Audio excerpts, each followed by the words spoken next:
Next, we have Arash Asadi. Arash Asadi is the co-founder and CEO of Bits of Stock. Bits of Stock is a consumer rewards platform that drives loyalty through stock rewards, fractional shares of private and publicly listed companies. Arash began his career as a US Marine Corps intelligence operator and then transitioned to Wall Street as a global fixed income and rates trader at leading banks. He holds an MBA from NYU and a Master's of International Affairs from Columbia University. Arash, please.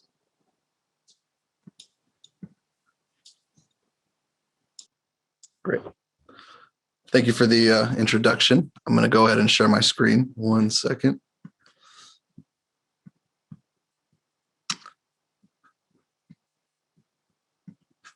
There we go. Perfect. And greetings from Dubai. Really excited to be here to pitch Bits of Stock tonight. So again, my name is Arash Asadi. I'm the CEO and co-founder of Bits of Stock, the stock rewards app. And we're a consumer rewards platform that drives loyalty through fractional ownership of public and private companies. But today, I'm not going to talk too much about Bits of Stock as a product. There will be a product demo at the end, but I really like to talk to you more about the big picture of what is Bits of Stock and what is the underlying problem that we're trying to address and where we see the future of what we call an ownership economy. So first, I'm going to start with wealth inequality and the ownership economy. I'll briefly touch on stock rewards and consumer spending and some insights from proprietary data. Then I'd like to introduce this ownership concept of shared values, and we'll end with a quick demo on Bits of Stock and the stock rewards app. So for us, wealth inequality has always been the issue we're trying to address. We think that the next 10 years will be a momentous decade for people to unite and come together and change the way we look at wealth inequality. And Bits of Stock we want to be the center of that. When you look at wealth inequality, and I know that everyone in this audience, it's nothing new for you, but the gap means that the world's richest 1% have more than twice as much wealth as nearly 7 billion people. And while half of humanity is still living less than $5.50 a day. And it's also disproportionately affecting women. So inequality is sexist too. With less income and fewer assets than men, women make up the greatest proportion of the world's poorest households, and that proportion is growing. And as we start to connect the dots, when you look at that gender as well, they're much more underinvested. And so addressing that issue can also address the sexist issue of wealth inequality as well. So what we have, our concept of addressing wealth inequality is the path to what we call an ownership economy. So we believe that addressing this extreme gap is not just a political choice. So when you look at the way governments have dealt with this issues in the past and still are, some of the ways have been ineffective. So if you think about it, only 4 cents in every dollar of tax revenue comes from taxes on wealth, while the ultra wealthy avoid as much as 30% of their tax liability. So the real focus should be on long-term wealth. There is a need for a paradigm shift in the way equity and wealth is redistributed, and not just as the government as the main focus of that distribution, but also focusing on the economic relationship between customers and corporations. And that is how we lead a path to an ownership economy. And that is the focus for us at Bits of Stock. So an ownership economy to us is the key to tackling wealth inequality in the long run. So we believe that all consumers should be owners in the economy they participate in. We drive the economy, and we should get something back that gives us long-term wealth and gives us ownership and participation. And this problem is only getting worse. So it's getting worse, but it's also getting worse with younger generations. So if you look at up to 80% of the global population under the age of 34 do not own any long-term wealth, which, as we all know, is the only path to financial security and retirement over time. So when you look at the ratio of income to wealth, it does tell a story. So $30 trillion in financial and non-financial assets will pass down in the next few years to come. And actually, that will change every 5 years. 10% of the total wealth in the US will change hands. And so when we look at this as a ratio of income to wealth, the problem is even more profound. And it's also getting worse for younger and younger generations. So I'd like to take this from Scott Galloway in one of his recent blog posts, when he mentions that since 1989, people under the age of 40 have seen their wealth plummet. So for the first time in US history, young people are no longer better off than their parents were at the same age. So the problem is becoming worse, and it's disproportionately affecting different demographics and age groups of our global population. So we've heard a few topics on stock rewards already. So our vision of stock rewards is a path to an ownership economy. And as I mentioned, an ownership economy is an economy where all consumers should be owners in the economy they participate in. So how do we see stock rewards? Well, we know that we've seen publicly listed stock rewards, so fractional shares in global publicly listed companies. But it doesn't stop there. The economy is not just publicly listed companies. So fractional ownership in private companies is what we worked for as well at Bits of Stock. And we're currently doing this in Europe. We work with brands and retailers in Europe, private companies that offer shares as loyalty programs to their customers. And these types of rewards are win-win rewards. So consumers are rewarded with ownership for shopping with brands. And that creates a long-term economic relationship between brands and the consumers. And why are they win-win rewards? So stock rewards are the rewards that keep on giving. They can pay dividends, but they help younger generations build wealth while remaining loyal to their favorite brands. And really for the brands themselves, there's two types of incentives for brands to give back ownership to their consumers. They're financial incentives and emotional incentives as well.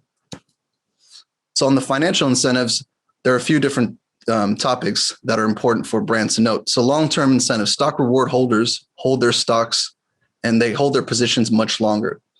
Also, consumer spending. Stock rewards lead to a 40% increase in weekly spend for most consumers. And also brand preference. So preference for spending with brands that goes beyond a consumption experience. So as a marketer, how do I create an experience that goes beyond transactional marketing through transactions? And this was a paper actually released by Columbia University recently that studied the effect of stock ownership and individual spending and loyalty. And at Bits of Stock, we've rewarded over 2 million transactions, and we've collected our own data, and we're looking at ways to show how this impact leads to changes in consumer behavior. And we see already really positive impact on basket size, frequency of transactions, and ultimately brand preference. But there, as I mentioned, there's the emotional incentives as well. So we'd like to look at what one of the former CEO of Starbucks, Howard Schultz, he once famously said, if people believe they share values with a company, they will stay loyal to that brand. And it's a very powerful message. And we at Bits of Stock take it one step further and we say, what if your customers not only shared your values, but they actually own them as well? So how do you turn your values into something that your customers can own? And that is what an ownership community is, an ownership community part of an ownership economy. What we're essentially doing is democratizing ownership based on shared values. And so when you create an ownership community, you're building a community based on ownership and values, shared values. We speak to a lot of brands who already have strong communities or looking to build communities, and they see stock rewards as a great way to actually bring those communities closer together or bring them together based on shared values. And ownership of values. When you look at younger generations, brand values become more important with millennials who give attention to brands with purpose. And Gen Z will actually hold brands accountable for their values today.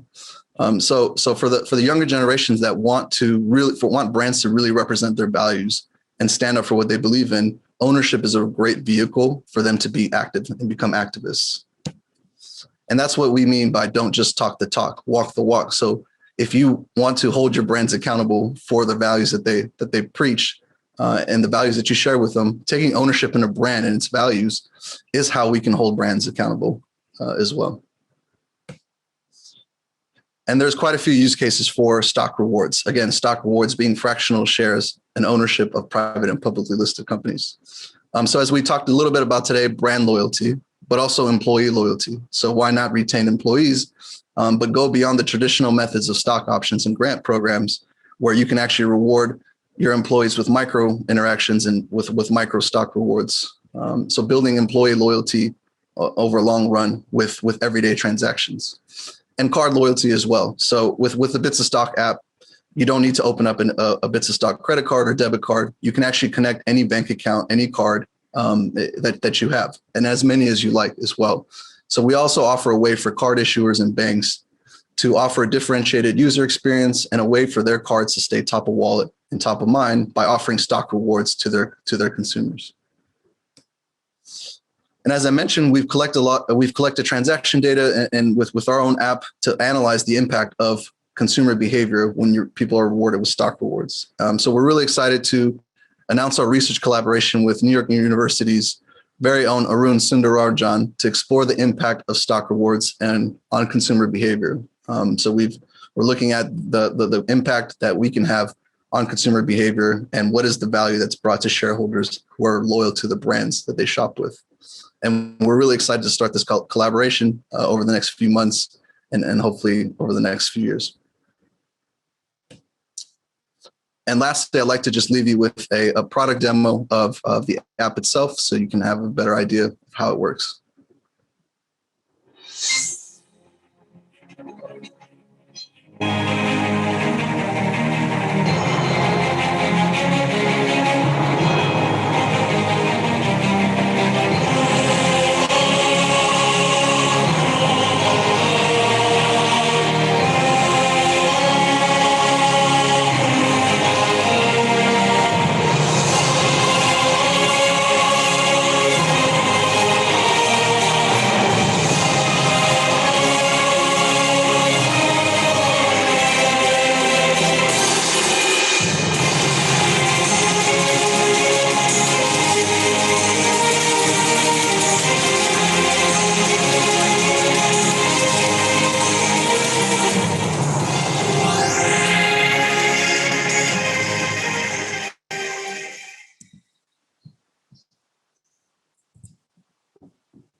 Again, my name is Arash Asadi. I'm CEO and co-founder of Bits of Stock, the stock rewards app.